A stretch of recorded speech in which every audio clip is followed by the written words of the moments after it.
Okay, here we go. All right. Well, thanks so much for being here. First up today, I want to introduce my colleague, Josh Malkin. Josh is the Advocacy Director at the ACLU of South Carolina. Thank you, Paul. Good afternoon. My name is Josh Malkin. I use he, him pronouns. I'm the Advocacy Director for the ACLU of South Carolina and proudly a former educator. The ACLU of South Carolina stands in firm opposition to the Department of Education's book banning regulation 43.170, which bans any books or instructional materials that contain sexual content. While that may seem like a common sense idea, the regulation includes a sweeping definition of sexual content. We oppose the regulation for three reasons. One, it was forced through despite overwhelming opposition and without the review of the General Assembly. Two, it does not consider the educational, literary, artistic value of a book. Three, it demeans the students, parents, and educators of South Carolina.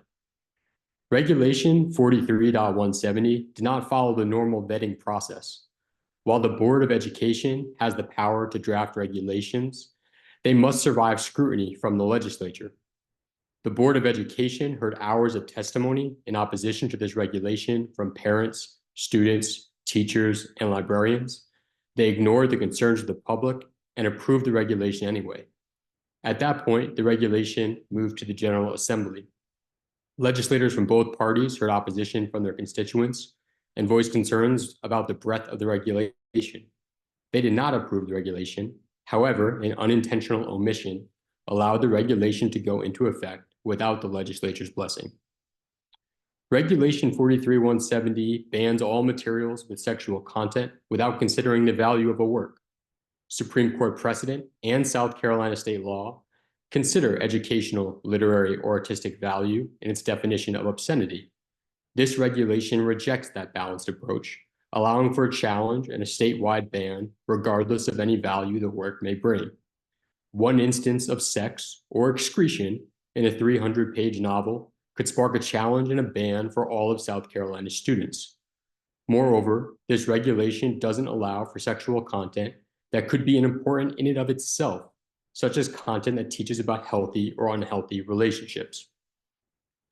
Regulation 43.170 insults the students, parents, and educators of South Carolina.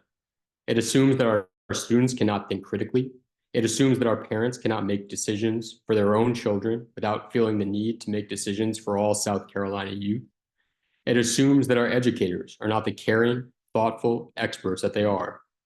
Public education is and must be a place where students with a diversity of backgrounds, lived experiences, and identities are able to understand themselves and the world around them in collaboration with educators who see and accept them. This regulation chips away at that very promise. This regulation is quite simply bad policy and is a continuation of an attack on public education that is coming from Superintendent Ellen Weaver, who has no experience teaching in a classroom. Superintendent Weaver is undermining public education from within. Rather than applauding students who came to board meetings to express their concerns about this regulation, she told them that they had been misled and were confused. Rather than celebrating our incredible public educators, she has attacked them, including ending a 50-year partnership with the South Carolina Association of School Librarians. Rather than making sure our schools are equipped to serve student bodies that are growing more racially diverse, she ended AP African American Studies. With a track record like this, we can be sure that the book bans we've seen so far are just the beginning. Already, Regulation 43.170 is being used to challenge materials that have no sexual content at all. The complainant who challenged the house on Mango Street and Bronx Masquerade cited the book's discussion of racism as grounds for the challenge. The subcommittee gave the complainant more time to explain why those books violated the regulation, but the animus is well known. Book banners can and will use this regulation as a vehicle to ban books that discuss racism, gun violence, mental health, drug use, and any other topic that may create discomfort. The feelings of one parent will deprive all of our students of the opportunity to safely learn about the unavoidable realities of our world. Regulation 43.170 is a clear and dangerous attack on public education, and the ACLU of South Carolina will continue to speak out against it. Thank you. Thanks, Josh. Up next, we have Ellen Hopkins. Ellen is a New York Times best-selling author of books for young adults, one of which is Crank, which has been recommended for a statewide ban across grades kindergarten through 12th grade by an unnamed member of the South Carolina Department of Education staff. Hi. As I understand it, so Crank was one of the first books on that first list of books that were challenged. And as I understand it, rather than remove it immediately, they restricted it to an opt-in situation. And the reason they restricted it was because of a number of statements that came in support of the book. And I'd like to read just a short statement that is representative of those. I'm honored to get this opportunity to tell you that Crank saved my life, opened my eyes to the world I was exposing myself to and rapidly getting drowned in. And then 2 years later, it did the very same for my little brother, who found it in my moving boxes and read it thinking it was a book about kids doing drugs. He was doing meth the night he read it with his at the time girlfriend. They quit the very next day. Thank you all, and you've touched our lives forever, and I'll always be more thankful than you'll ever know for your books. I've received over the years literally thousands of messages like that one in support of the book, telling me that the book turned them away from that path or gave insight into a loved one's addiction, or even encouraged them to become drug counselors or social workers. Many of those people found my books in that book in their school libraries or classrooms. So kids like that are at risk, they're not going to go tell their parents that they're at risk. Kids who need a book like that because they're considering doing drugs or are doing drugs, they're not going to go tell their parents that they're doing drugs or considering doing drugs and ask them to go to the school library with them to opt in to allow them to get the book that's up on the shelf over there. Those books need to be widely available for kids who are considering such behaviors. They need to be on bookshelves where they can pick them up and take them, read them, even without a parent's necessary permission, because again, they're not going to go ask their parents for permission to find the books that they need on those shelves. The books need to be on those shelves and widely available. Thank you. Thank you, Ellen. And yeah, correction on my part, I misspoke. So, right, a member of State Department of Education staff recommended a full ban, but what the board will vote on tomorrow is a restriction where a parent or guardian would have to opt in to allow a student to read Crank.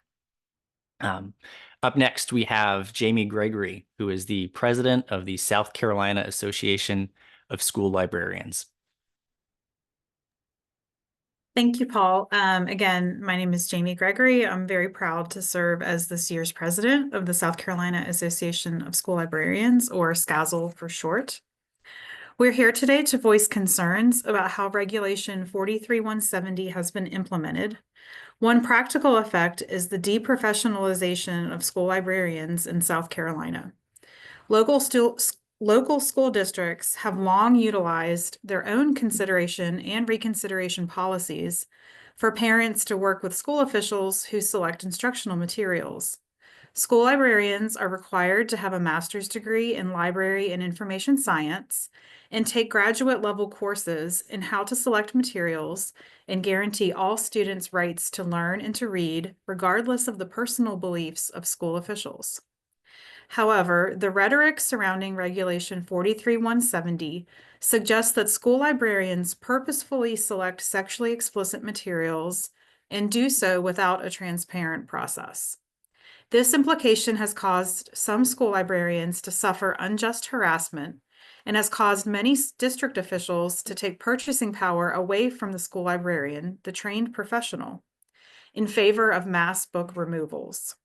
Some school librarians report a moratorium on book purchases this year due to confusion and fear related to the regulation.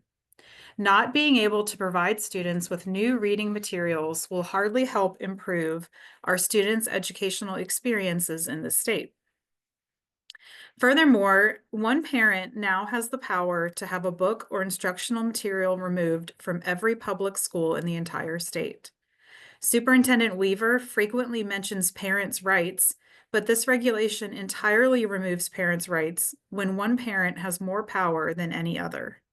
Individual districts can choose to forego the local challenge process and submit challenge forms directly to the State Board of Education, further eliminating parents' rights and local control. Additionally, the 5 state board members serving on the Instructional Materials Review Committee do not require themselves to read the books being challenged. They consider excerpts only, and the excerpts they cite frequently show up on the Moms for Liberty hyperpartisan group's website, Book Looks. These factors contribute to the arbitrary nature of how 43170 has already been implemented. Finally, we are concerned with the lack of clear wording regarding consequences for violating the regulation. The regulation states that the offender, quote, may be subject to a hearing conducted by the state board and any response that the board in its discretion deems appropriate, end quote. This vagueness has caused much confusion and fear among educators in our state, and due process rights dictate clarity. Given how unevenly this regulation has already been implemented, we take the concerns of our members seriously. Teachers and school librarians should not have to guess when making book selections in order to avoid violating the regulation, but that is exactly what is happening. As school librarians, our focus remains on serving the reading and information needs of all students in South Carolina public schools by valuing school professionals and collaborating with parents at the local level. We continue to reach out to the South Carolina Department of Education to reestablish our 50-year partnership despite Superintendent Weaver's actions last year to sever ties with our organization, so that we may continue to voice our members' concerns and suggestions for the good of our students. Thank you. Thanks, Jamie. Up next, we have Maggie Tokuda Hall, who is an author and a founding member of Authors Against Book Bans. Hi, I'm here mostly to read Alana K. Arnold's statement for today, but I just wanted to say on behalf of Authors Against Book Bans, we're horrified and disgusted by Regulation 43170, but we are equally proud to call Ellen Hopkins and Alana K. Arnold members of our organization.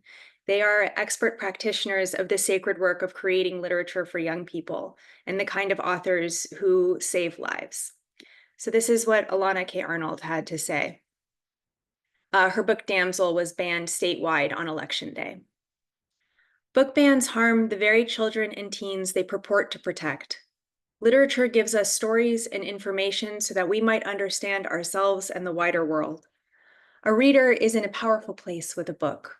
With a book in their hands, they are in charge. They can read it if they choose. Equally, they have the power to set that book down and walk away. When someone makes that choice for readers by banning a book that has been included in a library's collection by an educated, trained library professional, they rob readers of their freedom and cheat them of an opportunity to engage safely with information and art. Armed and empowered by experiences and information they encounter in books, those same readers will have the language to understand what's happening in the great big world outside of them and inside of themselves as well. Readers deserve free access to books. They have a First Amendment right to freedom of the press. Those who aim to take away their books, who are stripping their libraries and book collections, are thieves of art, culture, information, and liberty.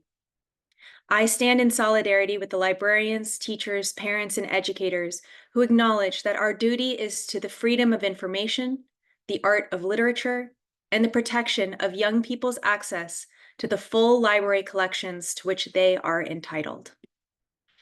Thank you. Thanks, Maggie. Okay, up next, we're going to have a prepared statement from Mary Roof. Mary is a student, and so because of timing today, Mary has sent in a video that I'm going to play. But by way of introduction, Mary is the vice president at the Beaufort High School chapter of Diversity Awareness Youth Literacy Organization, commonly known as DALO. Some of y'all may recognize her as one of the students who spoke out during the promulgation of this regulation. So she has been following this closely from the start. So I'm going to share a video. Yeah. Oh, all right, one more time, sorry.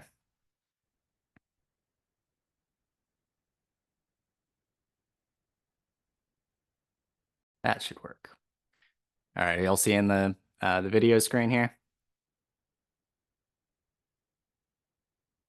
Hope so. Yes, Paul. Okay, thank you. All right. Hello, I am Mary Roof, Vice President of the Beaufort High School chapter of DALO, the Diversity Awareness Youth Literacy Organization. I am also one of the 5 DALO members who spoke against the passage of Regulation 43-170 in public comments at the February 13th South Carolina State Board of Education meeting. At the start of that meeting, Superintendent Weaver told the students present, quote, "It is unfortunate, in my opinion, that there are adults and narratives that have actively misled you about what this regulation does and does not do." End quote. To be clear, we students were neither misled nor misinformed. Despite being 17, I held the capacity to understand the detrimental impacts the regulation would inevitably cause. The appointed members of the State Board of Education and its Instructional Material Reviews Committee are now actively banning books from student access in South Carolina public schools. And they are doing so with book challenges initiated internally by state employees. Of the first 7 books to be banned statewide by the State Board, 5 are among the 97 books challenged in Beaufort County, where I live and attend public high school. All 5 were reviewed by our local book review committees, composed of volunteering educators, parents, and community members, and all 5 were voted by those committees and then by our local school board to be returned to our school libraries. One of those books, Damsel by Alana K. Arnold, is a novel I personally advocated for in public comments to our public school board, because Damsel's empowering message of recognizing domestic violence and transcending trauma is vital reading for students whose real lives mirror those experiences. For members of the State Board of Education, prompted by the Department of Education staff, to now ban these books statewide is to actively ignore the will of our community and the process established by our school district, which successfully considered and returned these books to student access. In my AP Government class, I learned about the Miller Test. The test, originating from the 1973 U.S. Supreme Court case Miller v. California, has long been the standard for determining obscenity from a legal standpoint. The Miller Test hinges on community standards and literary merit. Those considerations were used in the review committee decisions in Beaufort, but are now being disregarded by Regulation 43-170. The regulation also intentionally overlooks and underestimates are the perspectives of students and our abilities to recognize and learn from cautionary tales. For many students, the difficult subjects of challenged and banned books are not fictional. Whether the State Board of Education recognizes this or not, students regularly confront tragedies in our own lives and of those of our peers. Books like Damsel, which address sexual and physical abuse with blatantly negative consequences, can help a student learn moral lessons, seek help, and feel less isolated. Books which reflect lives and viewpoints beyond our own challenge us to develop empathy and understanding. Books which center marginalized protagonists and authors help students from those communities to see themselves as being valued in our school and in our nation. Access to diverse literature and to narratives depicting challenging subjects are essential to our education, as are the trained and credentialed librarians who already make informed decisions, supported by existing district-level policies about students' access to those materials. For families who feel otherwise about their students' access, opt-out forms already exist statewide. In DALO, we emphasize that literacy and literature are meant to be additive, to expand our experiences and our outlooks. Those are the aims of public education as well. Book bans and censorship are not additive. They're reductive and subtractive, and ultimately, they're anti-democratic. As I mentioned in my February comments to the State Board of Education, in Federalist 10, James Madison worried for our country's future with the rise of factions. Minority groups that make decisions for the whole often don't take into account the consideration for the effects on the many. The enactment of Regulation 43-170 to override all concepts of community standards and literacy merit, and to remove educational materials from students' access because a small group of unelected appointees personally find them objectionable, is a perfect example demonstrating Madison's concerns for factions. For students like me, and fellow DALO members, who believe in the transformative power of books and the principles of our constitutional rights, the actions of the State Board of Education have now become a cautionary tale in how not to be servant leaders in a democratic society. But the story is still being written. And if public support for students' rights to read freely becomes strong enough, then there is still time to craft a better, more inspiring next chapter. Thank you.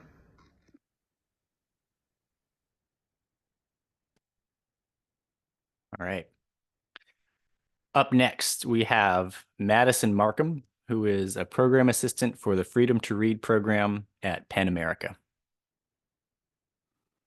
Hi, my name is Madison Markham. I serve as the program assistant for the Freedom to Read program at Penn America, and we're a nonprofit that stands at the intersection of literature and human rights to protect free expression in the US and worldwide. We've been tracking and analyzing thousands of book bans since 2021, and in the 2023-2024 school year, we recorded over 10,000 book bans in public school districts across the country, triple the number of book bans that we recorded the year prior. One of the largest reasons behind the sharp increase in bans is state policies that censor books. In fact, 81% of all book bans last year occurred in one of two states, both of which had enacted legislation related to book censorship. The South Carolina Board of Education, led by State Superintendent Ellen Weaver, is setting South Carolina up to join those two states, Iowa and Florida. Those 10,000 bans represent a wide variety of book titles, from picture books to YA novels to classics. Some of the most frequently banned titles, unsurprisingly, are also the same titles that the State Board of Education in South Carolina has banned or plans to review. School libraries featuring an array of stories and diverse characters prepare young people for their future by representing their experiences, showing them new possibilities, and increasing their empathy towards others. While proponents have claimed these bans will protect children, banning books that cover real-world issues and themes does the opposite, leaving young people without the guidance and answers needed to navigate them. Banning students statewide from freely accessing books in schools that address a specific theme, issue, or identity does not stop those situations or people from existing in the real world. In addition to the increasing number of bans we have seen from state policies, research also shows those bans materially impact students. Mental health outcomes for marginalized students are greatly improved by access to diverse books that represent themselves. Banning books decreases all students' interest in reading as a whole. And further, states like Florida and Texas are estimated to spend millions of dollars on book banning due to state policies. States with legislation targeting books in schools or public libraries, like Idaho or Florida, have also reported workforce brain drain as librarians and educators flee the state due to state legislation that censors libraries. This is an unsustainable practice that State Superintendent Ellen Weaver must put the brakes on. The numbers don't lie. Banning books will not stop real-world issues from existing, but book bans are effective at using taxpayer money to wreak havoc on public schools. Together with our partners here today, we urge the South Carolina Board of Education to reverse its actions and stop banning books. Thank you, Madison. Last up, we have Peter Bromberg, who is Associate Director at EveryLibrary. Oh, thank you, Josh. EveryLibrary is very concerned about the negative impacts of Regulation 43-170 by seeking to classify any materials that describe or depict sexual conduct as, quote, age or developmentally inappropriate, unquote, without giving full consideration to the context or overall value of the materials. This regulation is at odds with long-standing established laws, standards for what constitutes material that is obscene or harmful to minors. And in doing so, this regulation has created a very problematic environment where books are evaluated not according to these longstanding common sense standards that take into account the overall value of the book, but rather according to the personal biases and beliefs of the person who is doing the evaluating. It compels educators and librarians to self-censor out of a fear of punishment or reprisal, rather than allowing them to make decisions that are based on consideration of local policy that are written in support of student success. Poll after poll after poll, including EveryLibrary Institute's 2023 study, Parent Perceptions of Librarianship, show that the majority of Americans strongly oppose book banning and have a very high level of trust in librarians to select books and meet the needs of all students. How high is that level of trust? 92% trust librarians to select appropriate books and materials for the library. 92% trust librarians to recommend age and content appropriate books and materials to their children. That same poll found the level of trust in politicians at 6%. Contrary to the narratives of those who wish to remove books from shelves, parents across America value librarians' roles in our communities, in our schools, and in our children's education. Simply put, book banners and those who pass regulations that enable book banning are out of step with the views of most Americans.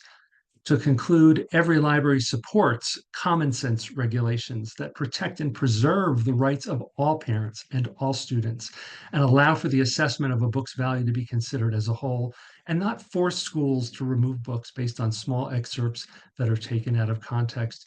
We also urge the board to reform, revise, or overrule this regulation and replace it with something that makes common sense and serves the parents and students of South Carolina. Thank you. All right. Thank you so much, Peter. Those are the speakers we had for today. So I wanted to open it up. I know we have some press on the call. So if y'all have any questions, you can either put them in the chat there in the window, or the ones of y'all that I recognize, I've given you the ability to unmute if you just want to do it that way. I think I see Skylar, Masharia, Anna, but if there are others, chime in. I think the chat is disabled. Well, that's okay. Let me try and fix that. In the meantime, Anna, do you have any questions?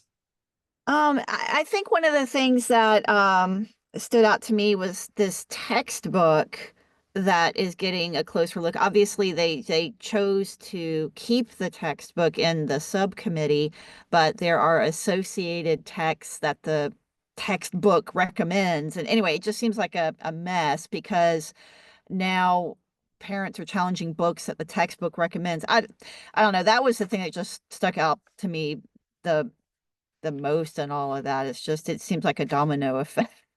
But I don't really have a question about it. It just the textbook thing seemed kind of odd.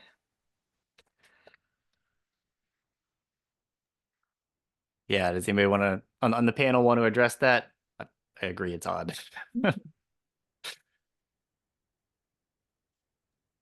I think it isn't necessarily clear on the State Department website what happened at the district level with that textbook challenge. So on the state board website, you can see the state level complaint form that was submitted by a parent, but I don't think it's very clear, like I said, what happened at the district level first.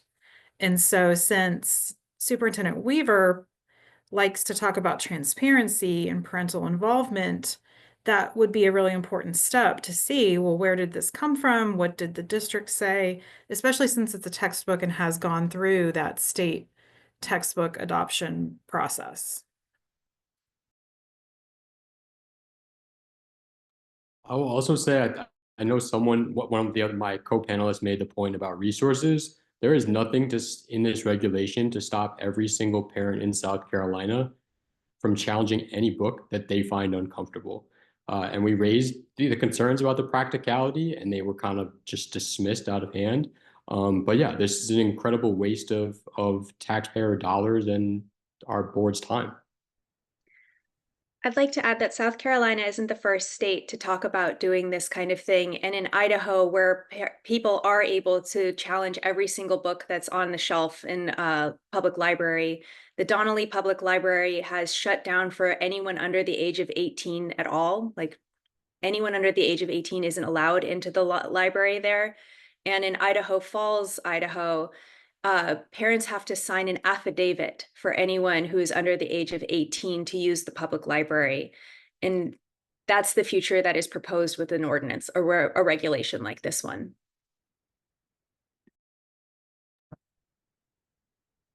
Well, I think I've fixed the chat. Maggie also pointed out there is a Q&A box on the Zoom window here if anybody wants to try it that way. I'd like to also add, I just got back from NCTE where I spoke with a lot of English teachers and librarians. And in Texas, in Houston especially, there are schools where the school libraries are locked now. So for kids to even be able to go in and get books, they have to request, they have to unlocking the door to go in to even use like their other resources, computers or whatever. And so they're, rather than doing that because of the whatever process it takes, they're actually turning a lot of those school libraries into juvenile detention centers now instead, since they can lock the doors and keep people in as well as out.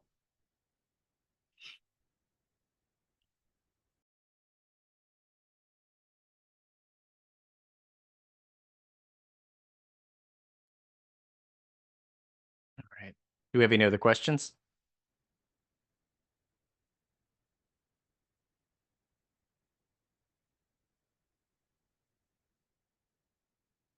All right. Well, keep us all day. So thank you again for being here. I'll make a recording of this available, if especially if y'all on broadcasts need the video footage and weren't able to grab it. Oh, here we are. Here's a question from Anna Mitchell. Hey Anna. So Anna asks, are we aware of any movement to change the regulation?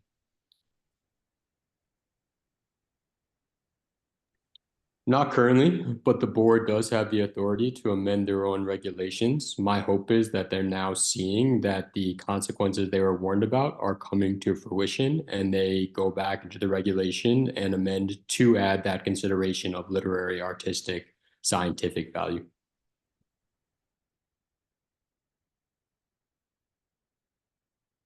Josh, I also was curious about the subcommittee letting that parent get a second shot at those two books. I thought that was I kind of took notes on that. I said, oh, is that double jeopardy?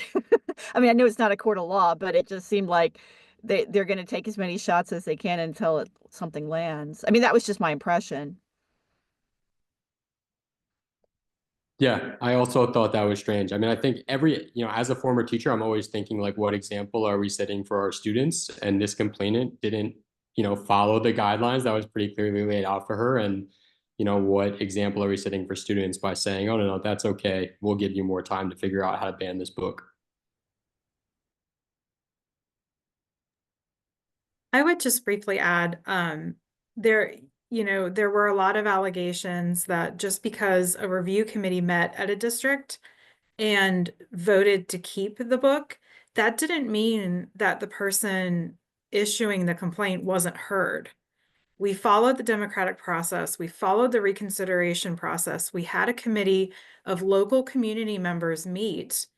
And if you didn't like the result, that's democracy. And we don't have that here. Like Josh said, we're just simply giving you another shot at figuring out how to remove the book.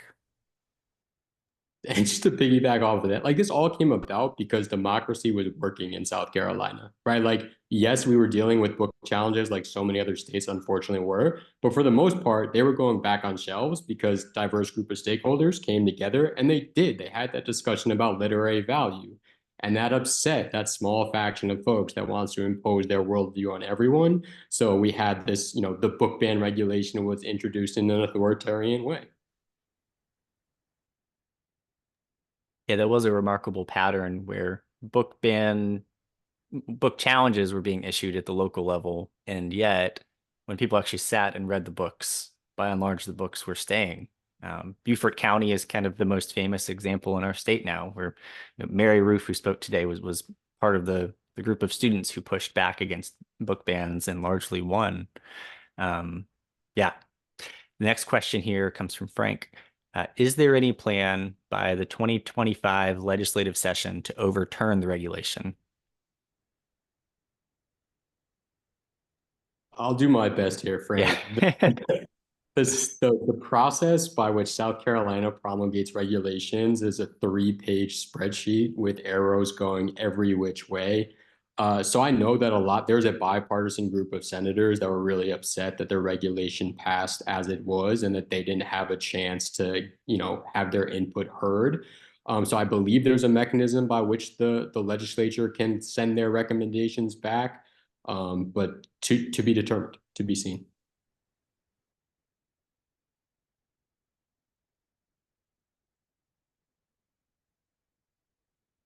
Can we speak and ask questions? Okay.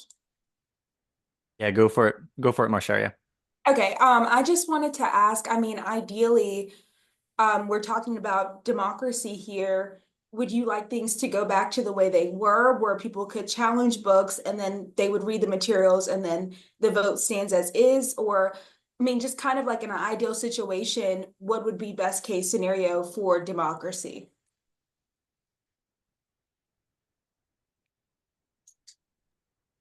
I would say yes, because every school district is different from the next one. And that should be a beautiful thing that we celebrate in our country.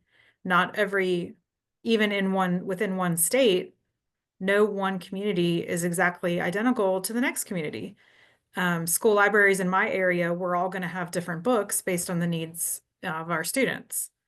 There's not a good end result when a state board of education wants to give itself power to remove books from all schools in the entire state. Because again, that goes back to what we said previously. Then if you think it should, what you're implying is that you can't trust the people who work in your schools. And we've seen detrimental effects of that: harassment of school librarians, students losing access to materials that is their First Amendment rights. So we would say yes, because it clearly has a nefarious intent behind it at the state level. And I'd say there are some benefits to uniformity in process. So some of the changes we advocated for were making sure that books stayed on the shelves while they were challenged, so that students weren't having their rights infringed upon during a challenge. Having students on the review committee, I don't think anyone who just listened to Mary Ruth's statement would doubt that our high schoolers are certainly able to be a part of that process. And also a consideration of literary value. And then to Jamie's point, yeah, we have diverse communities, so different communities may make different decisions about the same title, but I think having some procedural protections in place, to ensure that students' First Amendment right to access information isn't being infringed upon, there could be some, uniform protections across the state.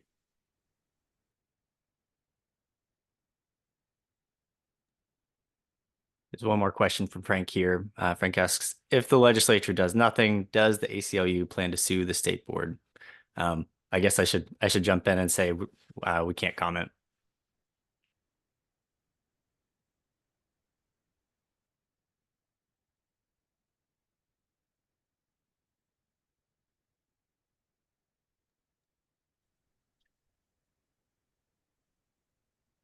Well, if that's all we have, I want to thank everybody again for joining, taking the time. Thank you to our incredible panelists for sharing your expertise. I'm really glad that I get to work with you, and thank you for sharing what you know.